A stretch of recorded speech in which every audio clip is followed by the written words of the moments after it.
You ask Tiger to solve. This deals with linear equations with one unknown. The final result is x equals -32. Let's solve it step by step. Group all constants on the right side of the equation. Subtract 2 from both sides. Group like terms. Simplify the arithmetic.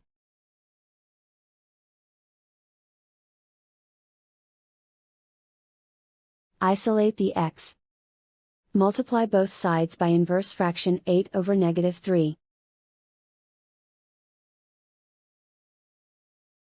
Move the negative sign from the denominator to the numerator. Group like terms. Multiply the coefficients. Simplify the arithmetic.